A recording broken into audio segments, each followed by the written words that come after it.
Hi, welcome to my channel. ನನ್ನ ಚಾನಲ್ಗೆ ನೀವು ಸಬ್ಸ್ಕ್ರೈಬ್ ಆಗಿಲ್ಲ ಅಂದರೆ ಪ್ಲೀಸ್ ಸಬ್ಸ್ಕ್ರೈಬ್ ಆಗಿ, ಹಾಗೆ ಪಕ್ಕದಲ್ಲಿರೋ ಬೆಲ್ ಐಕನ್ನ ಪ್ರೆಸ್ ಮಾಡೋದನ್ನು ಮಾತ್ರ ಮರಿಬೇಡಿ.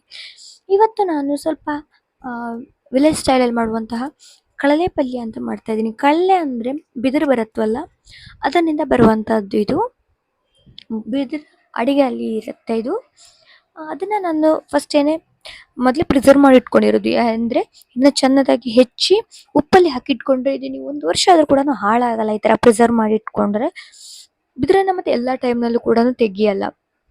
ಮಳೆಗಾಲದಲ್ಲಿ ಜಾಸ್ತಿಯಾಗಿ ತೆಗಿತಾರೆ, ಮತ್ತು ಅವು ತೆಗಿಬೇಕು ತುಂಬ ಹುಷಾರಿ ಇರಬೇಕಾಗತ್ತೆ. ಯಾಕೆಂದರೆ ಅದಕ್ಕೆ ಬಿದಿರಿಗೆ ಹಾವುಗಳೆಲ್ಲ ಸುತ್ತಿಟ್ಕೊಳ್ಳುವಂಥ ಚಾನ್ಸಸ್ಸು ತುಂಬ ಇರುತ್ತೆ. ಹಾಗಾಗಿ ಫಸ್ಟು ನಾನು ಕಳಲೆಯನ್ನು ಬೇಯಿಸಿ ನೀರನ್ನು ಚೆಲ್ಕೊಳ್ತಾ ಇದ್ದೀನಿ. ಯಾಕೆಂದರೆ ಅದು ಸ್ವಲ್ಪ ದೇಹಕ್ಕೆ ಹೀಟ್ ಆಗುತ್ತೆ, ಅಂದರೆ ಗರಂ ಆಗುತ್ತೆ. ಹಾಗಾಗಿ ಅದರ ನೀರನ್ನ ಸ್ವಲ್ಪ ನಾವು ಚೆಲ್ಲೋದ್ರಿಂದ ಬೇಯಿಸಿ ಸ್ವಲ್ಪ ಕಡಿಮೆ ಅನಿಸುತ್ತೆ ಪ್ರಮಾಣ. ತುಂಬ ಚೆನ್ನಾಗಾಗುತ್ತೆ ಕೂಡ, ತುಂಬ ಸಿಂಪಲಾಗಿ ಕೂಡ ಇದು ಮಾಡೋದು. ನೋಡಿ, ಈಗ ಚೆನ್ನಾಗಿ ಕುದಿಯೋದಕ್ಕೆ ಸ್ಟಾರ್ಟ್ ಆಗಿದೆ. ಇದನ್ನ ಈಗ ನಾನು ಚೆನ್ನಾಗಿ ಕುದ್ದ ನಂತರ ಒಂದು 2 ನಿಮಿಷ 3 ನಿಮಿಷ ಚೆನ್ನಾಗಿ ಕುದ್ರೆ ಸಾಕು. ಇದು ನೀರನ್ನು ನಾನು ಸಪ್ರೇಟ್ ಮಾಡ್ಕೊಳ್ತಾ ಇದ್ದೀನಿ. ಸ್ವಲ್ಪ ನೀರು ಇದ್ದು ಹಾಗೆ ಸಪ್ರೇಟ್ ಮಾಡ್ಕೊಳ್ತಾ ಇದ್ದೀನಿ. ನೀರಿದ್ರೆ ಚೆನ್ನಾಗಾಗಲ್ಲ ಇದು, ಹಾಗಾಗಿ ನೀರನ್ನು ಈ ಥರ ನಾನು ಸಪ್ರೇಟ್ ಮಾಡ್ಕೊಳ್ತಾ ಇದ್ದೀನಿ. ಇದನ್ನ ಸಪ್ರೇಟ್ ಮಾಡೋದಕ್ಕೆ ಇಟ್ಕೊಂಡಾದ ನಂತರ ಪಕ್ಕದಲ್ಲೇ ಒಂದು ಕಡಾಯಿನ ಇಟ್ಕೊಳ್ತೀನಿ. ಕಡಾಯಿಗೆ ಒಂದು 2 ರಿಂದ 3 ಸ್ಪೂನ್ ಆಗುವಷ್ಟು ಎಣ್ಣೆನ ಹಾಕ್ಕೊಳ್ತೀನಿ. ಯಾಕೆಂದರೆ ಇದಕ್ಕೆ ನೀರನ್ನ ಹಾಕೊಳ್ಳಲ್ವಲ್ಲ, ಹಾಗಾಗಿ ಎಣ್ಣೆನ ಸ್ವಲ್ಪ ಜಾಸ್ತಿ ಹಾಕೊಂಡ್ರೆ ಚೆನ್ನಾಗುತ್ತೆ ಅಂತ ಹೇಳಿ ಇದಕ್ಕೆ ಎಣ್ಣೆ ಕಾದ ನಂತರ 1 ಸ್ಪೂನ್ ಆಗೋಷ್ಟು ಸಾಸಿವೆ, ಹಾಗೆ 1 ಸ್ಪೂನ್ ಆಗೋಷ್ಟು ಉದ್ದಿನ ಬೇಳೆನ ಹಾಕ್ಕೊಳ್ತಾ ಇದ್ದೀನಿ. ನಾರ್ಮಲಾಗಿ ಎಲ್ಲ ಪಲ್ಯಗಳು ಮಾಡ್ತೀವಲ್ವ, ಅದೇ ಥರ ಇದಕ್ಕೆ ಹಾಕ್ಕೊಳ್ಳೋದು ಕೂಡ.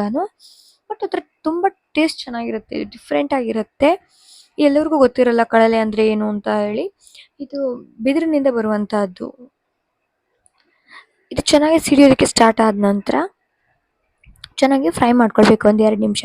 ಅದಾದ್ಮೇಲೆ ಹೆಚ್ಚಿಟ್ಕೊಂಡಂಥ ಹಸಿ ಮೆಣಸು, ಹಾಗೆ ಒಂದು ಸ್ವಲ್ಪ ಕರಿಬೇವಿನ ಎಲೆನ ಹಾಕ್ಕೊಂಡು ಚೆನ್ನಾಗಿ ಫ್ರೈ ಮಾಡ್ಕೊಳ್ತೀನಿ. ಇವೆರಡನ್ನು ಚೆನ್ನಾಗಿ ಫ್ರೈ ಮಾಡ್ಕೊಂಡಾದ ನಂತರ ಚಿಕ್ಕದಾಗಿ ಹೆಚ್ಚಿಟ್ಕೊಂಡಿರುವಂತಹ ಈರುಳ್ಳಿನ ಹಾಕ್ಕೊಳ್ತಾ ಇದ್ದೀನಿ.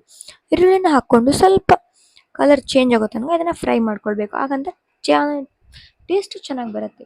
ಸ್ವಲ್ಪ ಇದು ಕೂಡ ಫ್ರೈ ಆಗಿರೋಂಥ ಇದಾದರೆ ಇದನ್ನು ಕೂಡ ಚೆನ್ನಾಗಿ ಫ್ರೈ ಮಾಡ್ಕೊಳ್ಬೇಕು. ಇದನ್ನ ಈ ಥರ ನಾನು 1-2 ನಿಮಿಷ ಚೆನ್ನಾಗಿ ಫ್ರೈ ಮಾಡ್ಕೊಂಡು ಆದ ನಂತರ ಈಗ ನಾನು ಬೇಯಿಸಿಟ್ಕೊಂಡಿರುವಂಥ ಕಳಲೆ ಹೆಚ್ಚಿಟ್ಕೊಂಡಿರೋದಿದೆಯಲ್ವಾ, ಅದನ್ನು ನಾನು ಹಾಕ್ಕೊಂಡು ಚೆನ್ನಾಗಿ ಮಿಕ್ಸ್ ಮಾಡ್ಕೊಳ್ತೀನಿ. ಈಗ ಒಂದ್ಸಲ ಬೇಯಿಸ್ಕೊಂಡಿರೋದ್ರಿಂದ ಇದಕ್ಕೆ ತುಂಬ ಟೈಮ್ ಬೇಕಾಗಲ್ಲ ಇದು ರೆಡಿ ಆಗೋದಕ್ಕೆ. ಪಲ್ಯ ಒಂದು 5-10 ನಿಮಿಷ ಆಗುತ್ತೆ. ಇದನ್ನ ಈ ಥರ ಚೆನ್ನಾಗಿ ಮಿಕ್ಸ್ ಮಾಡಿಕೊಂಡ್ರೆ ಆಯಿತು. ಇದನ್ನು ಚೆನ್ನಾಗಿ ಮಿಕ್ಸ್ ಮಾಡ್ಕೊಂಡು ಆದ ನಂತರ ಉಪ್ಪನ್ನ ಸ್ವಲ್ಪ ಕಡಿಮೆನೇ ಹಾಕ್ಕೊಳ್ಬೇಕು. ಉಪ್ಪು ಬೇಕು ಅಂದರೆ ಮಾತ್ರ ಹಾಕ್ಕೊಳ್ಳಿ. ಯಾಕೆ ಅಂದರೆ ಇದನ್ನು ಉಪ್ಪು ಹಾಕಿ ಇಟ್ಕೊಂಡಿರೋದಾಗಿರೋದ್ರಿಂದ ಇದರಲ್ಲಿ ಮೊದಲೇ ಉಪ್ಪಿನ ಅಂಶ ಇರುತ್ತೆ ತುಂಬ. ನೀವು ಬೇಯಿಸಿ ಎಷ್ಟೇ ತೆಗೆದೋಗಿದ್ರು ಕೂಡ ಉಪ್ಪಿನ ಅಂಶ ಇದ್ದೇ ಇರುತ್ತೆ. ಹಾಗಾಗಿರೋದ್ರಿಂದ ನೋಡಿ ಸ್ವಲ್ಪ ಉಪ್ಪನ್ನ ಹಾಕ್ಕೊಳ್ಳಿ. ಅದಾದ ನಂತರ ಇದಕ್ಕೆ ಸ್ವಲ್ಪ ಹುಳಿಗೋಸ್ಕರ ವಾಟೆಕಾಯಿ ಪೌಡರನ್ನು ಹಾಕ್ಕೊಳ್ಳಿ, ಅಥವಾ ನಿಂಬೆ ರಸ ಯಾವ್ದು ಬೇಕಾದ್ರೂ ಕೂಡ ನೀವು ಹಾಕ್ಕೊಳ್ಬೋದು. ನಾನು ವಾಟೆಕಾಯಿ ಪೌಡರ್ನ ಹಾಕ್ಕೊಳ್ತಾ ಇದ್ದೀನಿ. ಇಲ್ಲ ಅಂದರೆ ನೀವು ನಿಂಬೆ ರಸನ ಕೂಡ ಹಾಕಿ ಸ್ಕಿಪ್ ಮಾಡ್ಕೊಳ್ಬೋದು. ಹಾಕಿ ಎಲ್ಲನೂ ಕೂಡ ಚೆನ್ನಾಗಿ ಮಿಕ್ಸ್ ಮಾಡ್ಕೊಳ್ತಾ ಇದ್ದೀನಿ. ಇದನ್ನು ಒಂದು 5 ನಿಮಿಷ ಹೀಗೇ ಚೆನ್ನಾಗಿ ಫ್ರೈ ಮಾಡ್ಕೊಳ್ತೀನಿ. ಚೆನ್ನಾಗಿ ಫ್ರೈ ಮಾಡ್ಕೊಂಡು ಆದ ನಂತರ ಇದಕ್ಕೆ ನಾನು ಒಂದು ಅರ್ಧ ಕಾಯಿ ಆಗೋಷ್ಟು ಕಾಯಿ ತುರಿನ ಹಾಕ್ಕೊಳ್ತೀನಿ. ಇಷ್ಟನ್ನು ಚೆನ್ನಾಗಿ ಫ್ರೈ ಮಾಡ್ಕೊಳ್ಬೇಕು. ನೋಡಿ, ಒಂದು ಅರ್ಧ ಕಾಯಿ ಆಗುವಷ್ಟು ಕಾಯಿ ತುರಿನ ಹಾಕ್ಕೊಂಡು ಚೆನ್ನಾಗಿ ಮಿಕ್ಸ್ ಮಾಡ್ಕೊಳ್ಬೇಕು. ಕಾಯಿ ತುರಿನೂ ಇದ್ರ ಜೊತೆಗೇ ಚೆನ್ನಾಗಿ ಫ್ರೈ ಆದರೆ ಚೆನ್ನಾಗಾಗುತ್ತೆ. ಹಾಗಾಗಿ ಇದನ್ನು ಈ ಥರ ಮಿಕ್ಸ್ ಮಾಡಿಕೊಂಡು ಫ್ರೈ ಮಾಡ್ಕೊಳ್ತೀನಿ. ನನ್ನ ಚಾನಲ್ನ ಯಾರು ಹೊಸಬರು ನೋಡ್ತಾ ಇದ್ರಿ, ಪ್ಲೀಸ್ ನನ್ನ ಚಾನಲ್ನ ಲೈಕ್ ಮಾಡಿ, ಶೇರ್ ಮಾಡಿ, ಕಮೆಂಟ್ ಮಾಡಿ, ಹಾಗೆ ನನ್ನ ಚಾನಲ್ನ ಸಬ್ಸ್ಕ್ರೈಬ್ ಆಗೋದನ್ನು ಮಾತ್ರ ಮರಿಬೇಡಿ. ನಿಮ್ಗೆ ಇಷ್ಟ ಆಗುತ್ತೆ ಅಂತ ಅಂದ್ಕೊಳ್ತೀನಿ. ನಿಮಗೆ ಇಷ್ಟ ಆಗಿದೆ ಅಂತ ಹೇಳಿದ್ರೆ ಪ್ಲೀಸ್ ಲೈಕ್ ಮಾಡಿ, ಹಾಗೆ ನನ್ನ ಚಾನಲ್ನ ಫಾಲೋ ಆಗೋದನ್ನು ಮಾತ್ರ ಮರಿಬೇಡಿ. ಇದನ್ನ ಈ ಥರ ನೋಡಿ ಚೆನ್ನಾಗಿ ಮಿಕ್ಸ್ ಮಾಡ್ಕೊಂಡು ಆದ ನಂತರ ಪಲ್ಯ ರೆಡಿ ಆಗಿದೆ. ಇದು ಅನ್ನದ ಜೊತೆಗೆಲ್ಲ ತುಂಬ ಚೆನ್ನಾಗಾಗುತ್ತೆ ಕಳಲೆ ಪಲ್ಯ. ಆದರೆ ಹೆವಿಯಾಗಿ ಕೂಡ ತಿನ್ನಬೇಡಿ, ಯಾಕೆಂದರೆ ಸ್ವಲ್ಪ ಹೀಟ್ ಆಗಿರೋದ್ರಿಂದ ನೀವು ದೇಹದಲ್ಲಿರುವ ಏರುಪೇರು ಆಗಬಹುದು. ಹಾಗಾಗಿ ನೀವು ನೋಡಿ ತಿನ್ನಿ. ನಿಮ್ಗೆ ಇಷ್ಟ ಆಗುತ್ತೆ ಅಂತ ಅಂದ್ಕೊಳ್ತೀನಿ. Thank you.